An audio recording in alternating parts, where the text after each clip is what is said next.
आज आप देख रहे हैं हमारा फ्रोजन फूड स्पेशल। अब भाई आज के ज़माने में ये भी ज़रूरत हो गई है कि फ्रोज़न फूड कैसे हम बना सकते हैं। जी हाँ, मतलब बनाने में तो कोई भी खाना बनाकर फ्रीज़ किया जा सकता है, लेकिन कुछ चीज़ें ऐसी होती हैं जिसको आप बना के रख सकते हैं और बाद में फटाफट तैयार किया। जैसे फ्रोज़न पिज़्ज़ा नहीं, फ्रोज़न पराठा से शुरुआत करते हैं, पिज़्ज़ा में फिर कभी। इसके लिए आप जो आटा गूंदना है पराठे के लिए, जैसे भी आप गूंदते हैं, सिंपल पराठा हो, स्टफ्ड पराठा हो, कोई भी पराठा हो, करना सिर्फ आपको ये है कि आपने आटा गूंद लिया। अगर ये जैसे मेरे पास आटा है तो अब इससे आपने बनाना है तो बड़ा सिंपल है। आप इसे गूंदे हुए आटे को आप सिर्फ बेलना है आपने।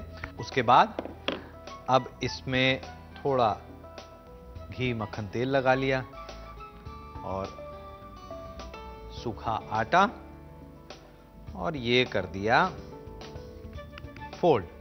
सूखा आटा और ये शेप आपने कैसे भी देनी है ये आपके ऊपर निर्भर करता है। और उसके बाद नॉर्मल तरीके से आपने इसे बेल लेना है और फिर इसके बाद बटर पेपर ले लें और इस तरह से रखें।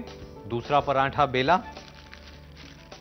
ये रखा आपने बटर पेपर, दूसरा पराठा इसके ऊपर रखा और जितने आपने पराठे बनाने हैं आप इसको इसी तरह से फ्रीजर के अंदर रख सकते हैं। आप चाहें तो इंडिविजुअली भी रैप कर सकते हैं इसे। ये जो पराठा है इसे आप इस तरह से इंडिविजुअली भी रैप कर सकते हैं और जब जरूरत हुई तो आपने इसको लिया और सेक लिया। नहीं तो दूसरा तरीका हो सकता है, वो ये कि आपने पराठा बेला और बेलने के बाद इसे आधा सेक लिया। आधा सेकने का मतलब कि इसे पूरा नहीं पकाएं, थोड़ा पकाएं। जैसे ये ले लिया आपने और खैर जब तक सिकता है एक और क्विक टिप आपको देता हूं, क्योंकि आज के एपिसोड में फ्रोजन चीजें हम बना रहे हैं। तो ये जो टमाटर हैं भाई, इसकी प्यूरे मिलती है, आप प्यूरे बना के रख सकते हैं, लेकिन फ्रेश जो प्यूरे उसकी बात कुछ और होती है, बाजार वाले की बात कुछ और होती है। अब फ्रेश को किस तरह से आप उसकी शेल्फ लाइफ एक्सटेंड कर सकते हैं, उसके लिए आप आइस क्यूब की ट्रे ले लें। टमाटर को, फ्रेश टमाटर को प्यूरे कर लें और उसके बाद उन्हें ये आइस क्यूब की ट्रे के अंदर डालें। ये रख दिया फ्रीजर के अंदर। ये तो रख दिया मैंने कुछ और भी ये बना के रखे हुए हैं क्यूब्स। ये देखिए, ये हैं फ्रेश टोमेटो प्यूरे क्यूब्स।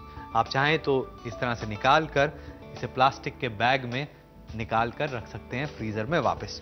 और ये जो पराठा है ये देखिए, ये हमने पका लिया, सेक लिया, इसमें घी तेल मक्खन कुछ नहीं डाला है। और अब इसके बाद इसे आप निकाल लें और थोड़ा ठंडा होने दें।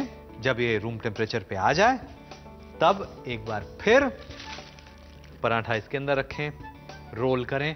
जी हाँ, जब थोड़ा ठंडा हो जाए फिर, और उसके बाद रख दें फ्रीजर के अंदर। और जब भी आपको चाहिए पराठा, थोड़ा सा घी तेल मक्खन जो भी चाहिए, और ये पराठे कुछ तैयार हैं मेरे पास। ये फ्रोजन पराठा, और लीजिए इसे सेक लीजिए। ये लीजिए, ये ताजा पराठा फ्रीजर से।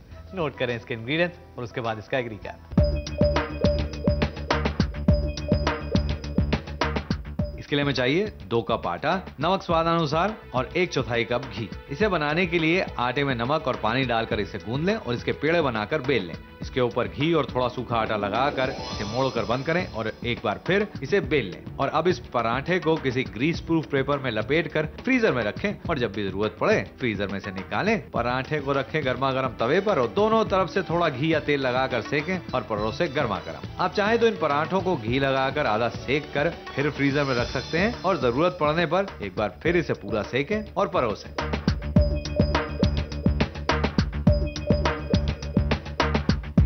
इसे बनाने के लिए टमाटर आवश्यकता अनुसार और बनाने के लिए टमाटर को काट कर मिक्सी में इसका प्यूरे बना लें और इसके बाद इसे डालें आइस ट्रे में और इस आइस ट्रे को रखें फ्रीजर में।